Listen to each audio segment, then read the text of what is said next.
So Crystal's review on Die Hard Trilogy got mixed reactions, mostly good though, but I'm going to go ahead and re-review the game myself. And as a bonus, I'm also going to review Die Hard Trilogy 2. But first, let's go ahead and look at the first Die Hard Trilogy. So this essentially has 3 arcade-style action games, loosely based off the movies. And I'm going to try to hit the games in order. So first I'm going to look at the game based off the first Die Hard movie. Now the best way to describe this one is, it's a third-person shoot-'em-up. And it's not particularly bad, it just doesn't have a whole lot of depth. But that could be said for all the games in here. So like in the movie, you're barefoot, you have your wife beater and a gun in hand, and I hope you weren't looking for a game with espionage, because you just run in like a fucking lunatic and just start blasting these motherfuckers.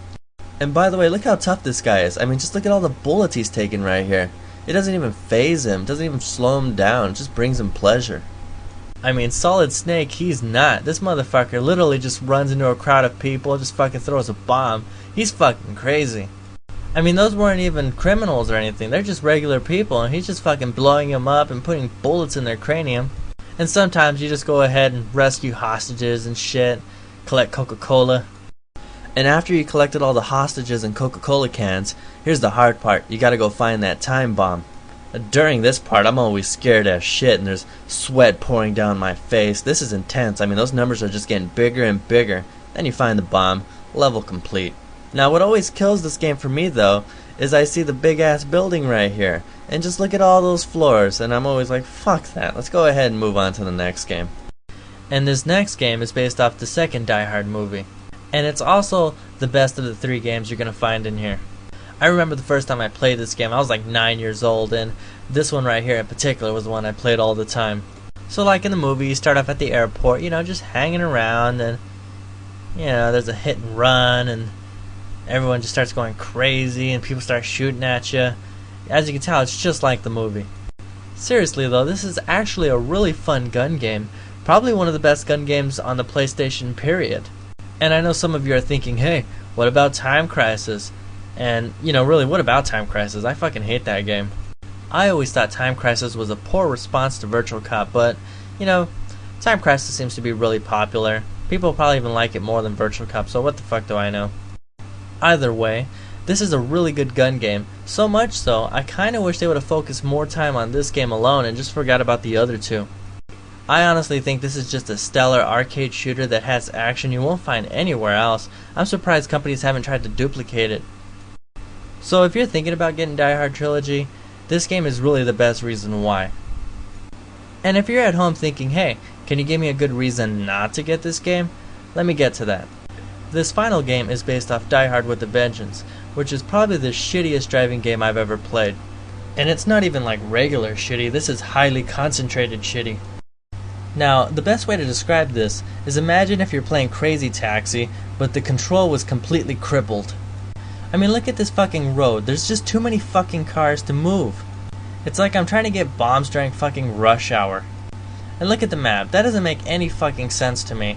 I mean, I'm trying to follow it, but when I make a turn, usually it's the wrong fucking turn, and there's no reverse, so I get caught up by a goddamn tree.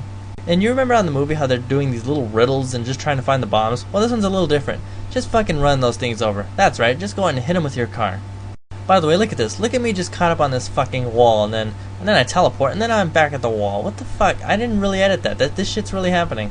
So anyway, I'm gonna go ahead and give this game a C. Now, I like the games based off the first 2 movies, but this is a piece of shit. They could have left this out. So anyway, if you're into arcade-style action, I recommend Die Hard Trilogy. And there's also 3 chances you might like at least one game in here. And with that said, let's go ahead and take a look at Die Hard Trilogy 2. So I actually remember how I found out about this game. I was flipping through an ad some years ago, and I saw Die Hard Trilogy 2. And even though I was a fan of the first one, something told me I can go ahead and sit this one out. And coincidentally enough, I was right. So like the first one, this has 3 similar games, loosely based off the movie, but this one's a lot more loose. In fact, all these games now take place in Las Vegas. I mean, that alone makes it not Die Hard Trilogy. So at first glance I thought, hey, this actually looks a lot better. I was hoping it'd be the exact same game with much better graphics, but now it just plays like your standard third-person shooter. It moves a lot slower, it just doesn't have the same action. Frankly, it's just like every other third-person shooter, and in such a way it's not even fun at all. And as you can see right here, you can go into a first person camera mode, but you can only do it to look around. And perhaps it would just be more fun if it was a first person shooter. So let me explain a little bit of the game to you. So on this one, as you can see, the graphics were greatly improved and the stages even have a lot more detail. Now what I liked about the first one, even though I didn't love it, is it was arcade style action. It moved real fast and it was fun. So your character just does not move nearly as well, and the cameras are all fucked up. I mean, look at this. I can't even see what the fuck's going on because the scenery is covering it all up. So then you fucking die and you never play the game again. The end. Let's go ahead and move on. Now the best game on the last one was the gun game, and on this one, it's just another shitty game. So a major problem with this one from the get-go is they tried to make it like Virtual Cop, and why the fuck would you do that? Now Virtual Cop is really fun, but this isn't. And why would you change it if the last gun game you had was great? It had a lot of action, it was innovative, and it was just fun as hell to play.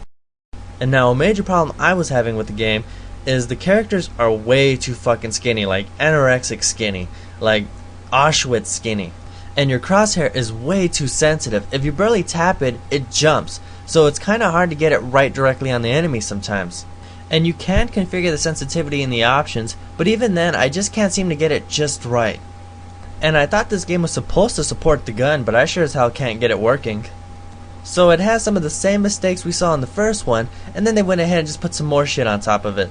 So even if you're a hardcore fan of light gun shooters, this game offers very little. And unfortunately, it's still the best game you're gonna find of the three in Die Hard Trilogy 2. You know, it's a real shame. I love the gun game on the original Die Hard Trilogy, but this is just a mess. I don't even know why they bothered. And like the first Die Hard Trilogy, the driving game is the worst game of the three. However, I actually think the driving game on this one is better than the driving game on the first one. So on this one, instead of driving around like a madman looking for bombs, you drive around like a madman trying to hit other cars. So from the beginning, it was extremely confusing to me because I had no idea what the fuck I was doing. What you do is you collect time, as you can see you got a timer up there, and you're supposed to just keep bumping cars until they explode.